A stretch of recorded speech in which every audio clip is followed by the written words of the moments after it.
आज हम प्रजनन के दूसरे क्वेश्चंस की बात करेंगे कि आपको बताना है कि दो यौन संचारित रोगों के नाम लिखिए।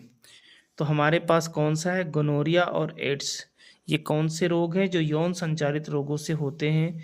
दूसरे क्वेश्चन की बात कर रहा है लैंगिक संपर्क के अलावा अन्य विधियां क्या है जो यौन संचारित रोगों के संचरण के लिए उत्तरदायी हैं।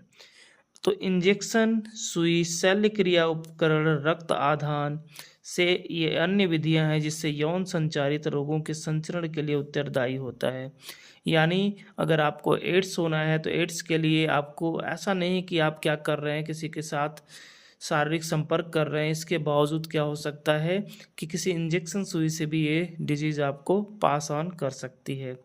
नेक्स्ट, एक गर्भ निरोधक युक्ति का नाम बताइए जो सगर्भता तथा यौन संचारित रोगों से बचने के लिए प्रयुक्त की जाती है। तो यहाँ पे इसका आंसर क्या आ जाएगा, कंडोम आ जाएगा। इसका उपयोग सगर्भता और यौन संचारित रोगों से बचने के लिए किया जाता है। और फोर्थ क्वेश्चन है शरीर के किस अंग में कॉपर टी लगाई जाती है। तो ये गर्भाशय या जिसे कहेंगे यूट्रस में क्या हो जाता है, कॉपर टी लगाया जाता है। नेक्स्ट, एक महत्वपूर्ण प्रश्न की बात करेंगे, किन्हीं दो पर संक्षिप्त टिप्पणी कीजिए। खंडन, पुनरुद्भवन, मुकुलन। तो खंडन की बात करें जिसे हम फिशन कहते हैं।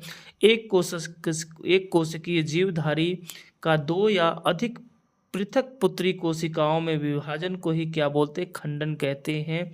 ये एक कोशिकीय जीवधारियों जैसे जीवाणु हो गए, इष्ट हो गए, डायटम्स हो गए, प्रोटोजोआ हो गए, अमीबा हो गया, पैरामीशियम हो गया, इनमें अलैंगिक जनन की क्या है, सामान्य विधि है। ये दो तरीके से की जाती है। एक को बोलते हैं बाइनरी फिजन, द्विखंडन। इस प्रक्रम में जनन कोशिका दो लगभग समान आकार की पुत्री कोशिकाओं में विभाजित हो जाती है।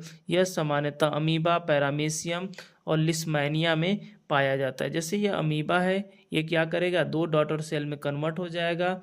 ये दोनों डॉटर सेल फुल्ली सेपरेट हो जाएंगे। इसको हम लोग क्या कहते हैं, बाइनरी फिजन कहते हैं। और इसके दूसरे उदाहरण की बात करें, जो दूसरा पूछा गया मल्टीपल फिजन क्या है, तो इस प्रक्रम में क्या होता है, जनन कोशिका अनेक छोटी लगभग समान आकार की पुत्री कोशिकाओं में विभाजित हो जाती है। यह मलेरिया परजीवी प्लाज्मोडियम में पाया जाता है। यानी प्लाज्मोडियम में क्या होता है, मल्टीपल फिजन पाया जाता है। नेक्स्ट अगर बात कर ले आपके रीजनरेशन क्या होता है, तो किसी जीवधारी के कटे हुए भागों से पुनः पूर्ण जीवधारी निर्मित होने की घटना को क्या बोलते हैं, रीजनरेशन या पुनरुद्भवन कहते हैं।